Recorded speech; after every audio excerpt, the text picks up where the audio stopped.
The factory floor was loud as always. Machines hummed and clattered while dozens of workers moved between the rows of fabric cutters and sorting tables. The air smelled like cotton dust and machine oil, a scent that had become as familiar as home after 20 years. In the middle of all this noise, a woman worked quietly at her station. Her name was Rose, and at 47 years old she knew every inch of this place. She knew which machines broke down most often, which supervisors were kind and which ones weren't, and exactly how many steps it took to walk from her station to the break room. Her hands moved quickly, sorting and folding, the same motions she'd done thousands of times before. But if you watched closely, you might notice something different about Rose. While she worked, she hummed, soft melodies that barely rose above the factory noise, old songs, classical pieces, tunes she'd heard on the radio decades ago. Her fingers would sometimes tap against the table in rhythm, as if playing invisible keys. Nobody really paid attention. Rose was just Rose, quiet, reliable, always on time. She'd been there longer than most of the other workers. She'd raised 2 kids mostly on her own after her husband left 6 years ago. Her daughter was 17 now, preparing for college. Her son was 15 and obsessed with basketball. Both good kids, but growing up fast and pulling away like teenagers do. Life had become a routine. Wake up at 5 in the morning. Make breakfast. Get the kids ready for school. Work the early shift at the factory. Come home, make dinner. Help with homework if they needed it, though they rarely asked anymore. Pay bills. Worry about money, sleep, repeat. It wasn't a bad life. It was just small, predictable, safe. Then her grandmother died. Rose hadn't been very close to her grandmother in recent years. The old woman had lived 2 hours away in a house that seemed too big for one person. They'd talked on the phone occasionally, mostly short conversations about the weather and the kids. Rose had meant to visit more often, but there was always something. Work, money troubles, exhaustion. When the lawyer called about the will, Rose was surprised. Her grandmother had left her the house. The whole thing paid off decades ago. It needed work, sure, but it was hers. A real house, not the cramped apartment they'd been living in for years. The first time Rose went to look at the house after the funeral, she felt overwhelmed. Every room held memories she'd half forgotten. The kitchen where her grandmother had taught her to make bread. The back porch where they'd sat on summer evenings. The garden, now overgrown with weeds. But it was the basement that changed everything. Rose had gone down there looking for the water heater, worried about what repairs might be needed. The basement was dim and musty, filled with old furniture covered in sheets and boxes stacked against the walls. In the corner, pushed against the far wall and covered with a heavy tarp, was something large. Rose pulled the tarp away and dust flew everywhere, making her cough. Underneath was a piano, an old upright piano with yellowed keys and scratched wood. She stared at it for a long moment, memory rushing back. She'd learned that her grandmother had played piano when she was younger. Not professionally, but she'd been good. There were old photos somewhere of her grandmother at a piano, young and smiling. But Rose had never heard her play, never even knew this piano existed. Next to the piano were 3 cardboard boxes. Rose opened the first one and found it filled with sheet music. Classical pieces, some so old the pages were brittle. The second box held books. Music theory, piano methods, teaching guides. Her grandmother had been a piano teacher? Rose had never known that. The third box held journals, small notebooks filled with her grandmother's careful handwriting. Rose sat down on an old chair and started reading. The journals went back decades. Notes about students, lesson plans, practice schedules. But scattered throughout were personal entries, dreams and regrets. And on nearly every other page, Rose found her own name. I hope little Rose will play someday. She has musical hands, I can tell. Long fingers, graceful even as a child. Rose is 12 now. I asked her mother about piano lessons, but money is tight. Maybe when she's older. Rose got married today. She looked so beautiful. I wonder if she remembers the songs I used to hum to her. I still hope she'll find her way to music somehow. Rose's children are growing up so fast.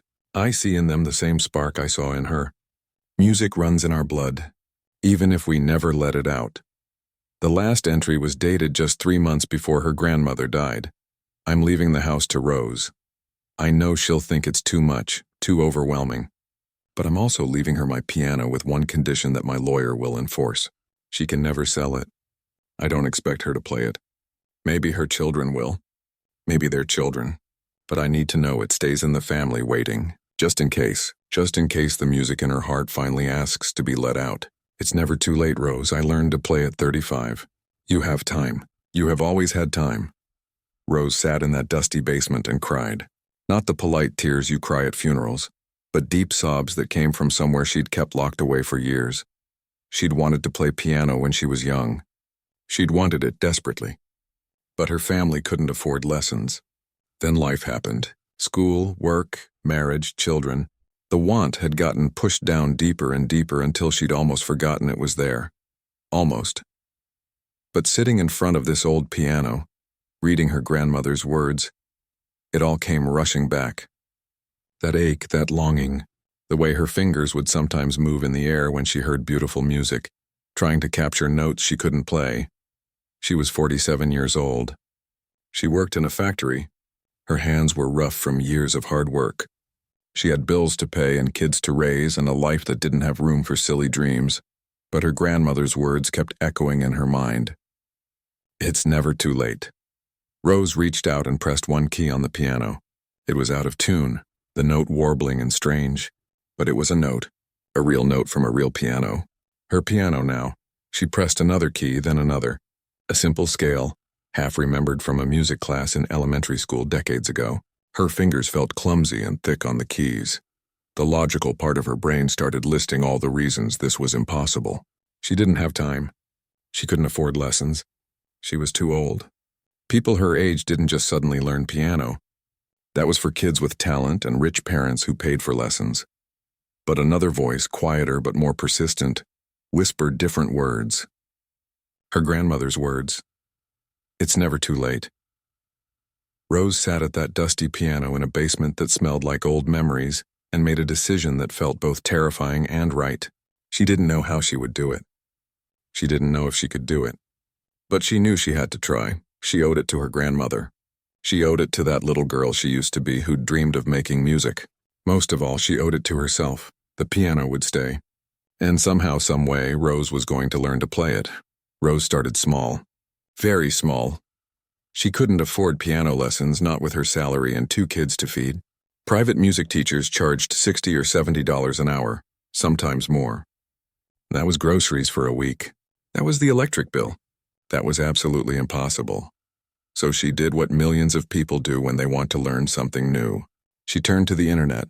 On her lunch breaks at the factory, while other workers scrolled through social media or watched videos, Rose sat in the corner of the break room with her phone. She'd put in her earbuds and watch free piano tutorials on YouTube. Beginner lessons. How to read music. Where to place your fingers. Basic scales and chords. Her lunch was usually 15 minutes of eating and 30 minutes of silent practice. She'd rest her phone against her water bottle and place her hands flat on the lunch table. Then, following along with the video, her fingers would move across the imaginary keys. Press, lift, move. Press, lift, move. To anyone watching, she probably looked a bit crazy. But most people were too busy with their own phones to notice. And the ones who did notice didn't ask questions. Rose kept her earbuds in and her head down. At home, after the kids went to bed, she'd spend an hour at her grandmother's piano. She couldn't practice long because the sound carried through the house and she didn't want to wake anyone. But that one quiet hour became the best part of her day. Progress was slow. Her fingers felt stiff and disobedient. The piano was badly out of tune, which made everything sound wrong even when she played the right notes. Reading music was like learning a new language, and her brain felt sluggish after long shifts at the factory. But something was happening inside her. Something was waking up. After 2 months of teaching herself, Rose knew she needed real help. She couldn't move forward on her own. She needed a teacher, but she still couldn't afford one. That's when she remembered Mrs. Chen. Mrs. Chen was an elderly woman who lived 3 streets over from the factory. Rose had met her at the grocery store once, helped her load heavy bags into her car. They'd chatted briefly. Mrs. Chen had mentioned she was a retired piano teacher living alone since her husband passed away. Rose felt nervous knocking on Mrs. Chen's door that Saturday morning. It felt like asking for charity, and Rose hated asking for anything, but she'd practiced what to say. She'd offer to help with housework or yard work in exchange for lessons. Something fair, something that wouldn't make her feel like she was begging. Mrs. Chen answered the door in a cardigan and slippers, her white hair pulled back in a neat bun. She looked surprised to see Rose. "I don't know if you remember me," Rose started. "We met at the grocery store a few months ago. You mentioned you used to teach piano." Recognition dawned on Mrs. Chen's face. "Oh yes, dear. You helped me with my bags. Please come in." The house smelled like jasmine tea and old books. A beautiful, grand piano sat in the living room, polished and obviously well cared for. Rose explained her situation: the inherited piano, her grandmother's journals, her desperate want to learn but her complete lack of money for lessons. "I know this is a strange request," Rose said, feeling her face grow hot. "But I could help you around the house, cleaning, yard work, grocery shopping, whatever you need. And maybe, if you have time, you could teach me piano. Just basic stuff. I don't need to be good. I just need to learn." Mrs. Chen was quiet for a moment, studying Rose with sharp, intelligent eyes. "How old are you, dear?" 47. "And you've never played before?" "Never. Not a single lesson." Mrs. Chen smiled. It was a warm smile, not mocking at all. "Do you know when I learned to play?" Rose shook her head. "I was 32 years old. Came to America from Taiwan, didn't speak much English, and decided I needed something that didn't require words. Music became my language." She stood up from her chair. "Come, sit at the piano. Let me see your hands." That's how it started. Every Saturday morning before her shift, Rose would arrive at Mrs. Chen's house at 6:30. She'd spend 30 minutes helping with whatever was needed, sometimes dishes, sometimes sweeping, sometimes just sitting and talking while Mrs. Chen had her tea. Then they'd have an hour lesson. Mrs. Chen was a patient teacher but a firm one. She corrected Rose's posture, her hand position, the way she held tension in her shoulders. She taught her to read music properly, not just memorize finger positions. She made Rose practice scales until her fingers ached. "Music is not about the notes," Mrs. Chen would say. "Music is about the space between the notes, the breath, the feeling. But first, you must learn the notes." Rose's skills slowly improved. She could play simple songs now, children's melodies, basic classical pieces. Her rough factory hands were becoming more graceful, more sure of themselves on the keys. She kept it quiet, didn't mention the lessons to anyone at work, didn't talk about it much at home. It felt private, precious, something just for her. But secrets have a way of getting out. Her son Kevin discovered what she was doing when he came home early from basketball practice one Wednesday afternoon. Rose was at the piano, completely absorbed in a piece she'd been working on for weeks. She didn't hear him come in. "Mom?" His voice startled her so badly she hit 3 wrong notes at once. "Kevin, you scared me. Why are you home?" "Practice got canceled." He stared at her, then at the piano, like he was seeing both for the first time. "Are you learning to play piano?" "I'm trying to, yes," he laughed. Not a mean laugh, but the kind of laugh that escapes when something surprises you so much you don't know how else to react. "Mom, you can barely figure out how to use Netflix. How are you learning piano?" The words stung more than he probably meant them to. Rose felt suddenly foolish sitting at the piano bench in her factory uniform, trying to explain why a middle-aged woman with no musical background thought she could learn an instrument. "Your great-grandmother left me this piano," she said quietly. "She wanted me to learn." Kevin softened a bit. "Oh, that's cool, I guess. Can you actually play anything?" Rose played the simple piece she'd been working on. It was just a minute long, nothing fancy. Her fingers stumbled once or twice, but she made it through. "Huh," Kevin said when she finished. "That's actually not bad." Then his phone buzzed and he was distracted, already walking toward his room. Her daughter, Lisa, found out the next weekend when she needed to borrow money for a school trip. Rose had to explain that money was tight because she'd paid to have the piano tuned. "You had the piano tuned?" "Mom, why?" "Nobody even plays it." "I'm learning to play it." Lisa stared at her. "You're learning piano? Like, taking lessons?" "Yes." "Mom, you're almost 50. I'm 47. That's almost 50. Lisa wasn't being cruel, just stating what she saw as obvious fact. Isn't piano something you learn when you're a kid? I mean, don't you need to start young to be any good at it? I don't need to be good at it, Rose said. I just need to learn it. Lisa shrugged, clearly not understanding but also not interested enough to argue. Okay, whatever. But can I have the money for the trip or not? Rose gave her the money. She always did, somehow. But it was at work where things got really uncomfortable. Rose had requested schedule changes so she could make her Saturday morning lessons with Mrs. Chen. She'd been vague about the reason, just said she had appointments. But her supervisor, Mr. Patterson, pushed for details. He was the kind of man who felt entitled to know everything about his workers' lives. What kind of appointments, he asked, standing too close to her station. Personal appointments. Doctor, you sick? No, nothing like that. Then what? Rose hesitated. She should have lied. Should have said it was doctor appointments or something about her kids. But she was tired of hiding, tired of feeling like she was doing something shameful. Piano lessons, she said. I'm taking piano lessons. The words hung in the air for a moment. Then Mr. Patterson laughed. A loud, sharp bark of a laugh that made several other workers look over. You? Piano lessons? He was grinning now, like she'd told the funniest joke he'd heard all week. Rose, you're a factory worker. What do you need piano lessons for? I just want to learn. At your age? Don't be silly. He called over to another supervisor. Hey, Tommy, Rose here is learning to play piano, can you believe that? Within an hour, half the factory floor knew, and most of them thought it was hilarious. Gonna join a symphony orchestra, Rose? Play us a song at lunch. My kid took piano lessons when he was 6, quit after a month because it was too hard. The jokes continued all week. Most of them weren't mean-spirited, just thoughtless. But they added up.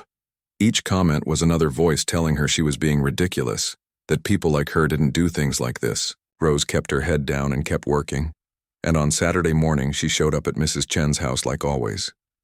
You seem troubled, Mrs. Chen said during their lesson. Rose's fingers stumbled over a passage she'd played perfectly the week before. People at work found out I'm learning piano. They think it's funny. Funny? Funny that someone like me would try to learn piano. Funny that I think I can do this at my age.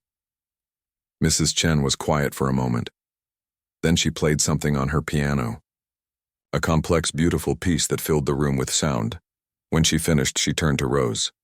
That piece took me 8 years to learn. I was 54 when I started it, 62 when I finally played it without mistakes. You know what people told me? That I was wasting my time, that I'd never get it, that I was too old. She smiled. But I wasn't learning it for them. I was learning it for me. Rose felt tears prick her eyes but blinked them back. Keep practicing, Mrs. Chen said. Not for them, for you.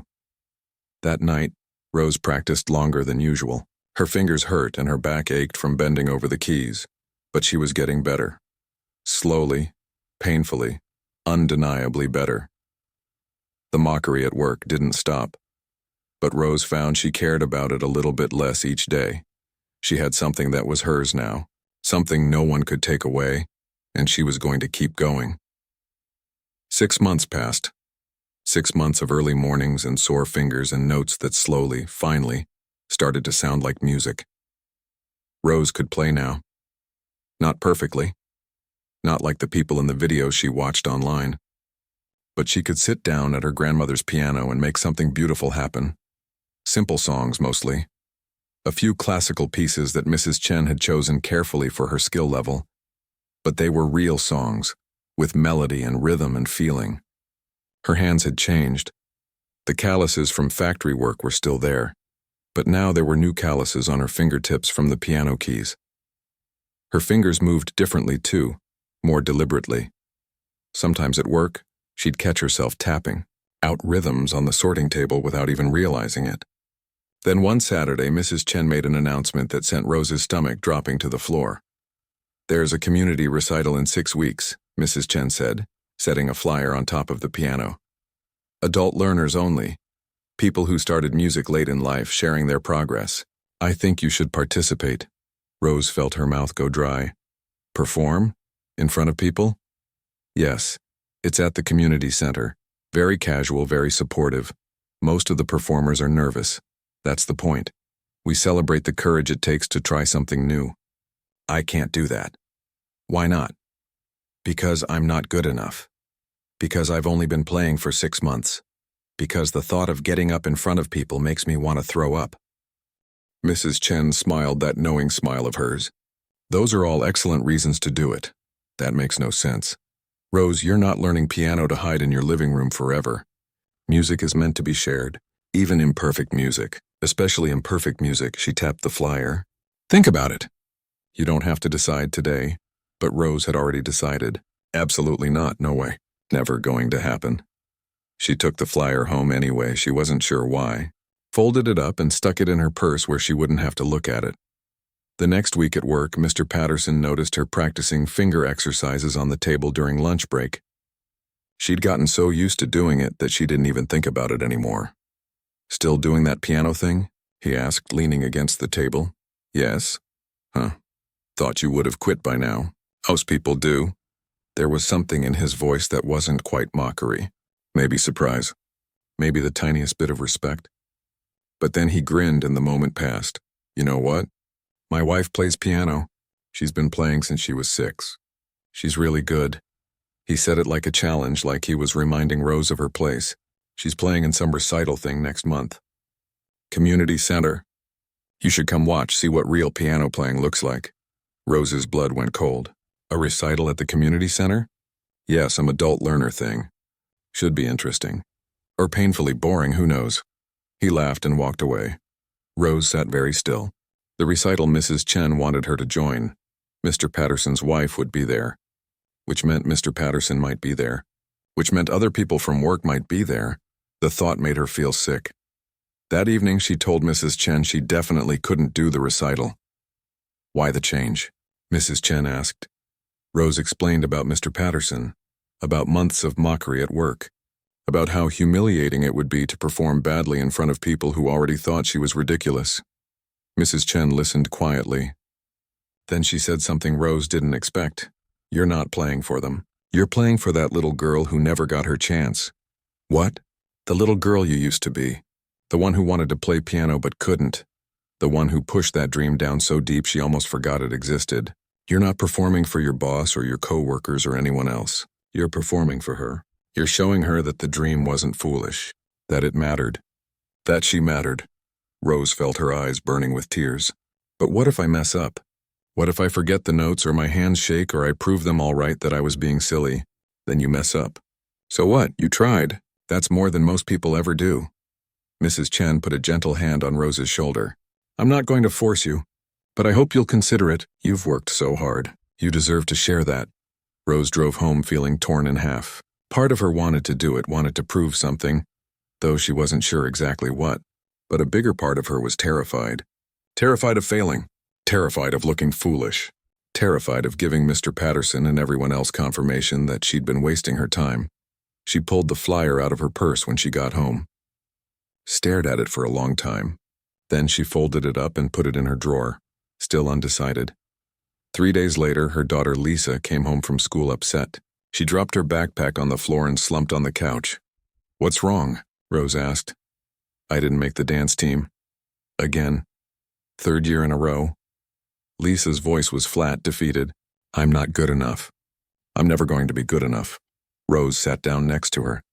You love dancing. So what? Lots of people love things they're not good at. Mrs. Palmer told me I should consider other interests. She said some people just aren't dancers. Rose felt something twist in her chest. She knew that feeling. That awful moment when someone tells you that your dream isn't practical, isn't realistic, isn't for someone like you. Do you want to stop dancing? Rose asked. I don't know. Maybe I should. Save myself the embarrassment. They sat in silence for a moment. Then Rose made a decision. I'm going to play piano in a recital next month. Lisa looked at her, confused. What, since when? My teacher invited me. I've been too scared to say yes. But I think I'm going to do it. Mom, won't you be nervous? Terrified? What if you mess up? Then I mess up. But at least I tried. At least I didn't let fear make my decisions for me. Lisa was quiet, thinking. Is this about what I said?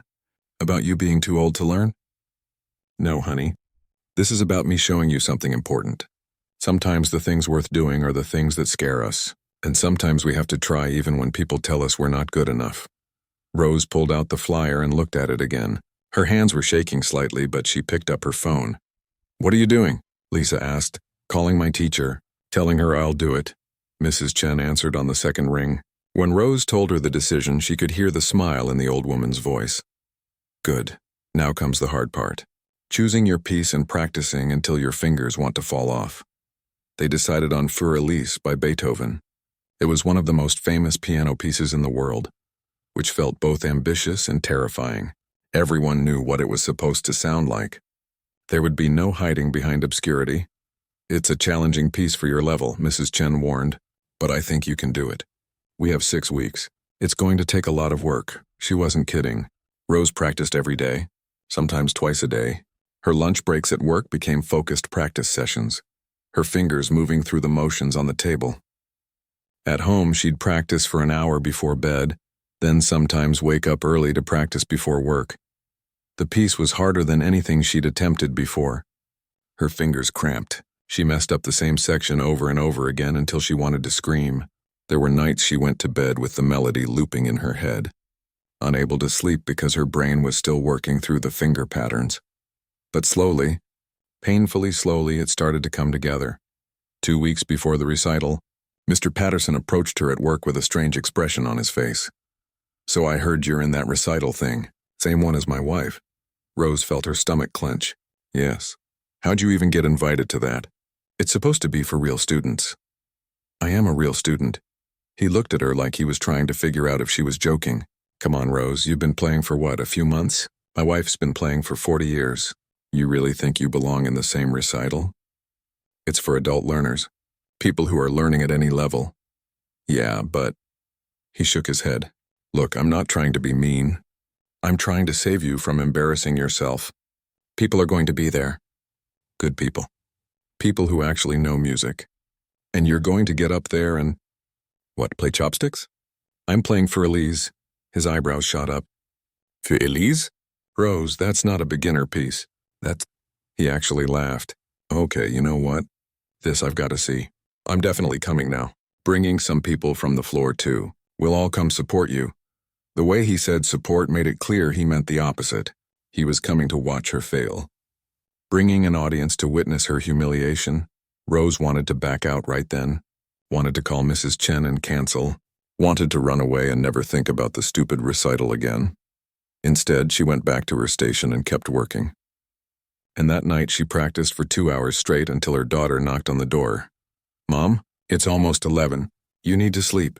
Just one more time through. You've said that 6 times, come on. You're going to be exhausted tomorrow. Rose finally stopped, her fingers aching. Lisa sat down next to her on the bench. Are you doing this because of me? Because you don't have to. I don't want you to feel like you have to prove something. I'm not doing it for you, Rose said. I mean, partly I am, but mostly I'm doing it for me. Because I need to know I can. Does that make sense? Lisa nodded slowly. Yeah, actually it does, she paused. For what it's worth, I think you're brave. Like, really brave. I don't think I could get up in front of people and do something I'm still learning. You get up in front of people and dance. That's different. I've been dancing for years. Everyone starts somewhere, Rose said. She meant it for Lisa, but she needed to hear it herself too. The next 2 weeks blurred together. Work, practice, sleep, repeat. Mrs. Chen worked with her on performance techniques. How to handle nerves. What to do if she made a mistake. How to recover and keep going. The most important thing, Mrs. Chen said, is to remember why you're doing this. Not for applause. Not to impress anyone, but to honor the music and honor yourself. Everything else is just noise. The night before the recital, Rose barely slept. She lay in bed running through the piece in her mind, her fingers twitching under the covers. She thought about Mr. Patterson's smug face, about his wife who'd been playing for 40 years, about all the people who'd laughed at her for trying. But she also thought about her grandmother's journals, about Mrs. Chen learning piano at 32, about Lisa watching her, learning that it's okay to try things that scare you, and somewhere deep inside she thought about that little girl she used to be, the one who'd dreamed of making music but never got the chance. Tomorrow, that little girl would finally get to play. The community center was smaller than Rose had imagined, which somehow made everything worse. A small room meant everyone would see every mistake, every hesitation, every bead of sweat on her forehead. She arrived an hour early, partly because Mrs. Chen told her to and partly because sitting at home was making her feel like she might actually die from nervousness. Her hands were shaking so badly she had trouble holding her car keys. The performance space was just a regular community room with folding chairs set up in rows. Maybe 60 or 70 seats total. At the front was a beautiful black piano, much nicer than the one she practiced on at home. A small stage barely raised off the ground. No curtain to hide behind. No escape. Other performers were starting to arrive. Rose recognized some of them from Mrs. Chen's descriptions. An older gentleman with a cane who was learning violin. A woman about Rose's age carrying a flute case. A teenage boy with thick glasses clutching sheet music. They all looked nervous too, which helped a little. Mrs. Chen found Rose standing frozen near the back wall. "There you are. Come, let me introduce you to some people. I don't think I can do this. You can. You will. Come." Mrs. Chen introduced her to other teachers and students. Everyone was kind, supportive, understanding. They shared stories about their own performances, their own fears. A man named Robert told her he'd forgotten an entire section during his first recital and just started over from the beginning. Everyone had laughed with him, not at him. "The thing is," Robert said, "nobody out there is expecting perfection. We're all here to celebrate trying. That's literally the whole point." Rose nodded, but her stomach was still doing gymnastics. People started filtering in to take their seats. Rose saw Lisa arrive with Kevin. Her daughter waved, gave her a thumbs up. Kevin was on his phone, but at least he'd come. That meant something. Then she saw them. Mr. Patterson walking in with a woman who must be his wife. And behind them a group from the factory. At least 8 or 9 people, all filing into the middle rows. Some were smiling supportively. Others looked curious. A few looked amused, like they were settling in for entertainment. Mr. Patterson caught her eye and gave her a little wave. The kind of wave that felt more like a challenge than a greeting. Rose's heart was hammering so hard she could hear it in her ears. "That's them," she whispered to Mrs. Chen. "The people from work." Mrs. Chen glanced over. "Good, let them watch. Let them see what courage looks like." The recital started. A woman opened with a clarinet piece. She was shaky but sweet, and the audience clapped warmly. Then a man played guitar, forgetting the words to his song halfway through and laughing at himself. The audience laughed with him, supportive and kind. Rose was 5th on the program. 5 out of 12 performers. Right in the middle. She watched the people before her, barely processing what they were playing. Her mind was stuck in a loop of panic. What if her hands froze? What if she forgot everything? What if she proved Mr. Patterson right? Then it was her turn. The organizer called her name. "Next we have Rose Chen playing Für Elise by Beethoven." Rose stood up. Her legs felt disconnected from her body, like she was controlling them remotely. She walked to the piano through what felt like a tunnel. Everything seemed far away except the sound of her own breathing. She sat down at the bench. The piano was different from hers at home. The keys felt smoother, more responsive. The bench was at a slightly different height. Everything was wrong.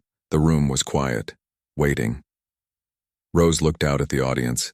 She could see Lisa leaning forward in her seat, her face tight with hope and worry. Kevin had actually put his phone away and was watching.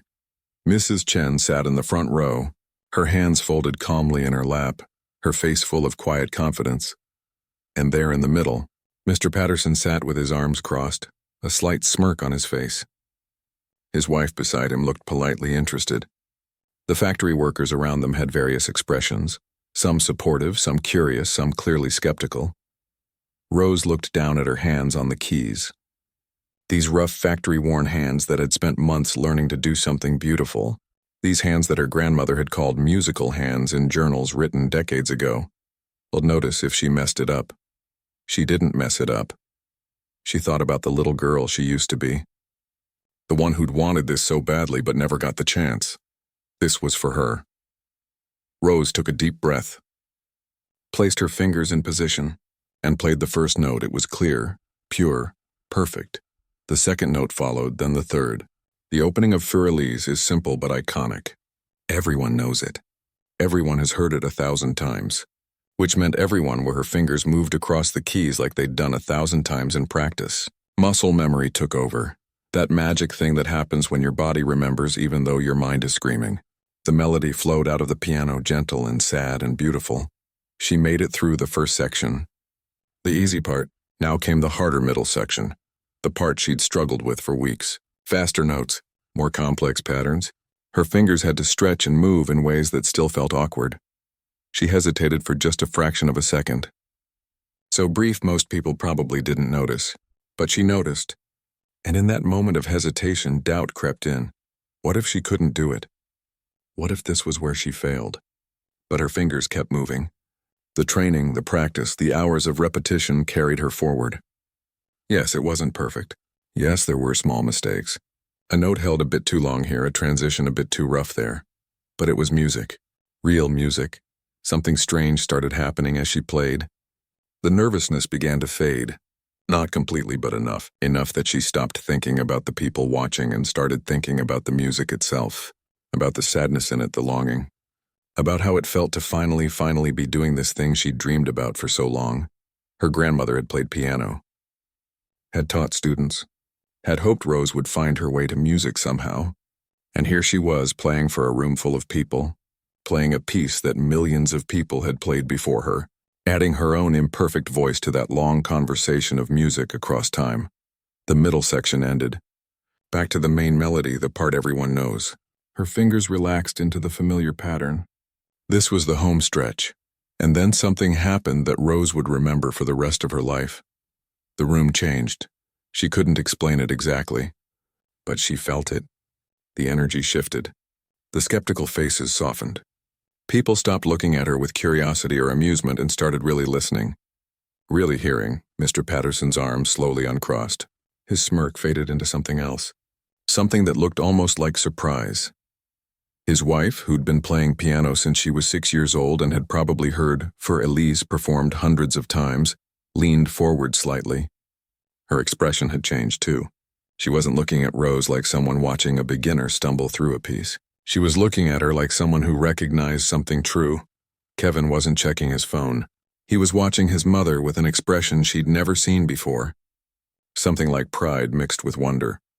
And Lisa had tears running down her face. But Rose didn't notice any of this in the moment. She was too absorbed in the music, in the feeling of her hands finally doing what they'd spent 6 months learning to do. The notes flowed out like they'd been waiting inside her all along, just needing permission to emerge. The final section, the gentle ending. Her fingers slowed, softened. The last few notes hung in the air like a question, like a goodbye, like a promise. And then it was over. Rose lifted her hands from the keys and sat very still. For a moment there was absolute silence, that strange empty space between the last note and whatever comes next. She'd done it. She'd actually done it. Made it all the way through without falling apart, without running away, without letting fear win. The silence stretched out. Rose started to worry. Was it bad? Had she been worse than she thought? Was everyone sitting there trying to figure out how to react politely to a terrible performance? Then Lisa stood up. Her daughter stood up in the third row and started clapping. Just her at first, her applause loud in the quiet room. Then Kevin stood. Then Mrs. Chen. Then Robert, the man who'd forgotten his piece. Then the woman with the flute. Then more people and more until the entire room was standing. Mr. Patterson stood up too. Slowly, like he wasn't quite sure why he was doing it. His face had gone red, though Rose couldn't tell if it was from embarrassment or something else. The applause surrounded Rose like a wave. It wasn't polite applause. It was real, genuine. The kind of applause that says, "We saw you do something brave and we honor that." Rose stood up from the piano bench. Her legs shaky, her eyes burning with tears. She was trying desperately not to cry. She did a small, awkward bow. The applause continued. As she walked back to her seat, feeling like she was floating, one of the women from the factory reached out and touched her arm. "That was beautiful," the woman said. Her eyes were wet too. "Really beautiful." Rose sat down and the recital continued. But she barely heard the rest of it. Her heart was still racing, her hands still trembling with leftover adrenaline. She'd done it, despite everything. Despite the mockery and the doubt and the fear, despite being 47 and rough-handed and completely inexperienced, despite Mr. Patterson's smirk and all those voices that had told her I was being silly. She'd gotten up there and played, and something real had happened. Mrs. Chen reached over and squeezed her hand. "Proud of you," she whispered. Rose squeezed back, not trusting herself to speak without crying. After the recital ended, people lingered in small groups talking and congratulating each other. Rose found herself surrounded by factory workers. Some of them looked almost embarrassed. "That was really good," one said. "I mean it. I didn't know what to expect, but that was actually really good." "How long did you say you've been playing?"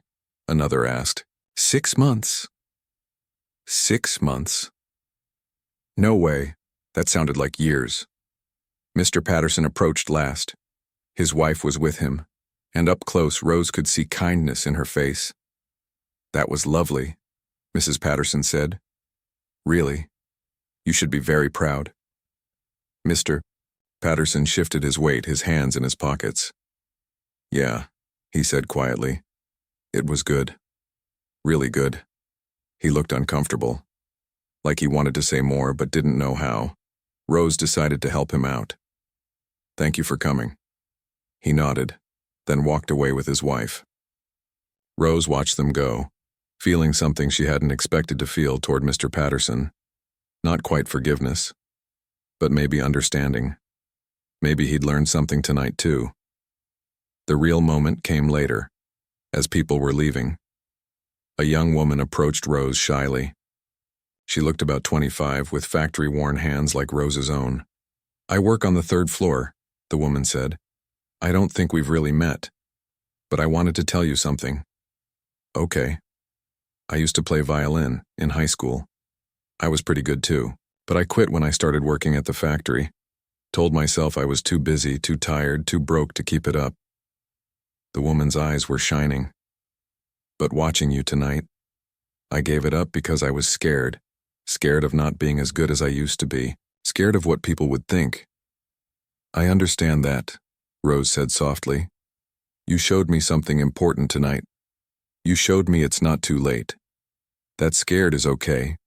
That trying is what matters." The woman wiped her eyes quickly. "I think I'm going to get my violin out of storage. Start again. Even if I'm rusty. Even if people think it's weird." Rose felt her throat tighten. "I think you should." The woman smiled, squeezed Rose's hand and left. And that, Rose thought, was worth everything. Monday morning came too soon. Rose woke up with that familiar knot of anxiety in her stomach, the one that always appeared before a work shift. But this time it was different. This time she wasn't just another invisible factory worker. She was the woman who'd played piano in front of everyone. She didn't know what to expect when she walked through those factory doors. More mockery? Awkward silence? Pretending it never happened? The first person she saw was Janet from the packaging line. Janet smiled at her. A real smile, warm and genuine. "Morning, Rose. Great job Saturday night." "Thank you," Rose said, surprised. 3 more people said similar things before she even reached her station. No jokes, no sarcasm, just simple, honest compliments. Mr. Patterson was different too. He didn't apologize exactly. Men like him rarely do. But when he assigned the day's work, he was quieter around her, more respectful.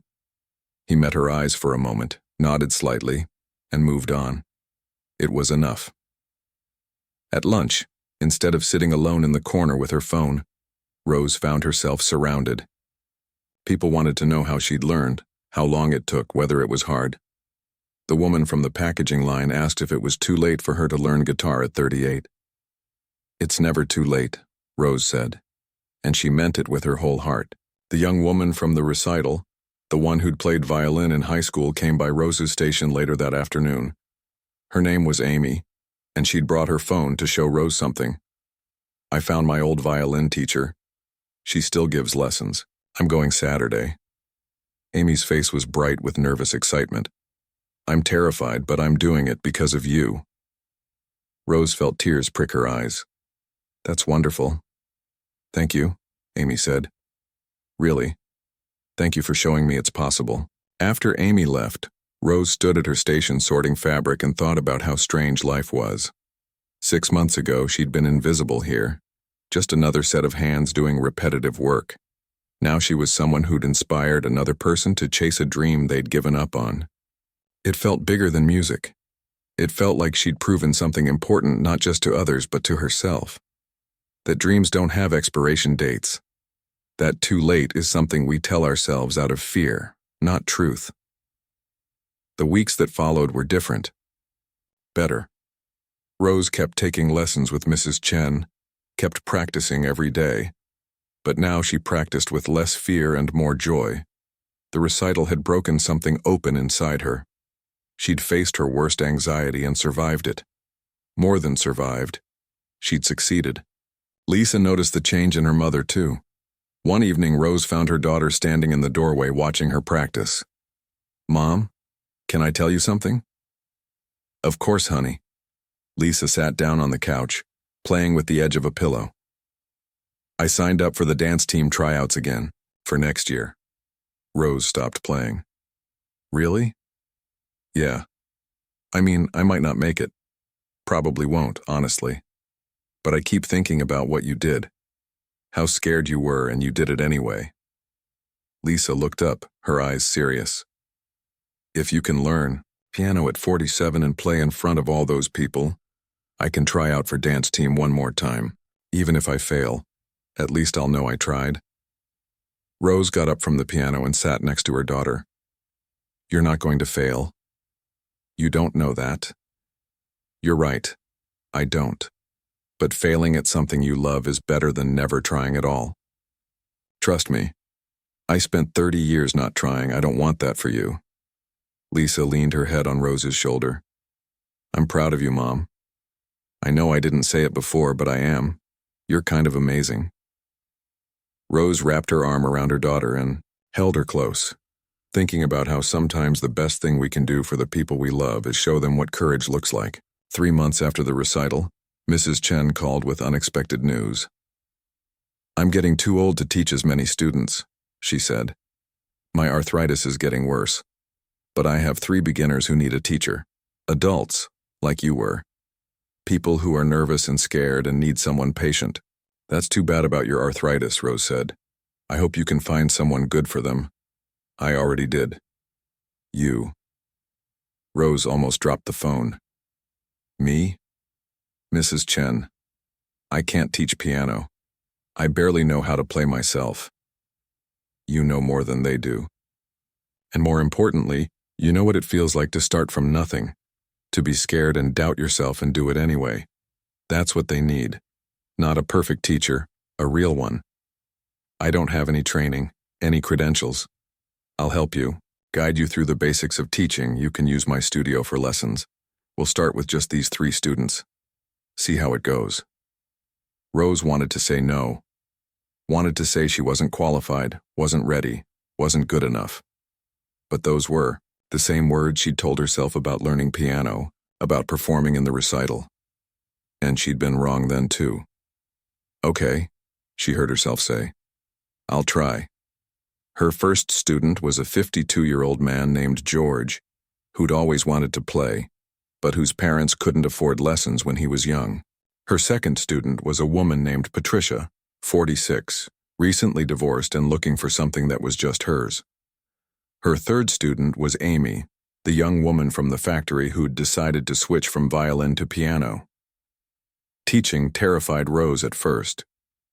What if she taught them wrong? What if they realized she was still learning herself?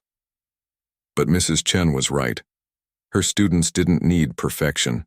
They needed someone who understood their fear, their doubt, their determination. When George struggled with reading music, Rose taught him the same tricks that had helped her. When Patricia's hands cramped from tension, Rose showed her the relaxation exercises Mrs. Chen had taught her. When Amy got frustrated with her progress, Rose told her about forgetting entire sections during practice and wanting to quit. "But you didn't quit," Amy said. "No," Rose agreed. "I didn't, and neither will you." Watching her students improve, Seeing their faces light up when they finally got a difficult passage right, Rose understood why Mrs. Chen had loved teaching. There was something profound about helping someone discover they could do something they'd thought was impossible. 6 months after she started teaching, Rose got a letter from her grandmother's lawyer. There was a second part to the inheritance she hadn't known about. A small savings account, not much, but enough to make a difference.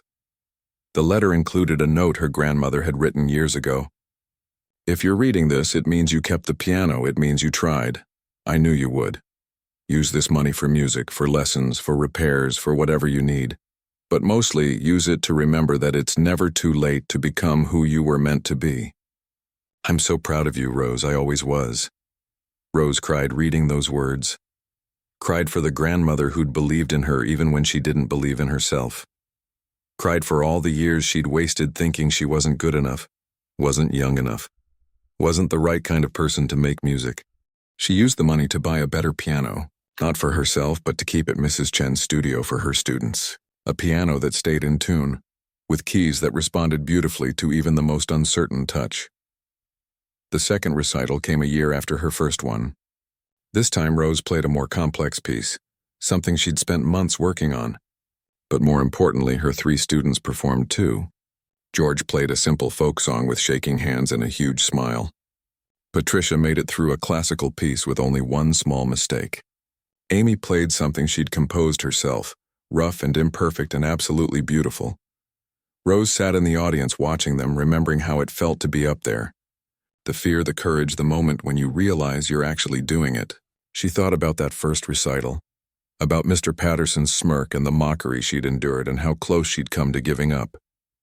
Kevin was sitting next to her, home from his first semester of college. "You know what's cool, Mom? You inspired all these people. They're up there because of you." "No," Rose said. "They're up there because of themselves. I just showed them it was possible, but maybe that was enough. Maybe that was everything." After the recital, the young woman who'd approached Rose at her first performance came up to her again. She was carrying a violin case, "Remember me?" she asked. "Of course. You were going to start playing again." "I did. I've been taking lessons for a year now. I just played in my first recital last month." The woman's eyes were shining. "I wanted you to know. You changed my life that night. I was stuck and you unstuck me." Rose hugged her. This stranger who wasn't really a stranger at all. Just another person who'd been told she was too old, too late, too something to follow her dreams. That night, after everyone had gone home and the community center was empty, Rose sat at the piano alone. She played Für Elise again, the piece that had changed everything. But this time she wasn't playing for an audience. She was playing for herself, for her grandmother, for that little girl who'd waited so long for her chance.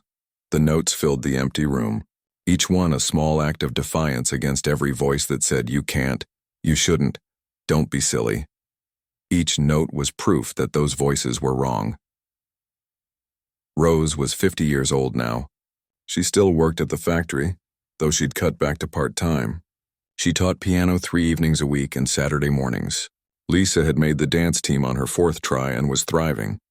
Kevin was studying music education in college, inspired by his mother's transformation. It wasn't a fairy tale ending. Rose wasn't a concert pianist. She wasn't famous or rich or remarkable in any traditional sense. Her hands still had calluses from factory work. She still struggled with difficult pieces. She still got nervous before performing, but she was happy.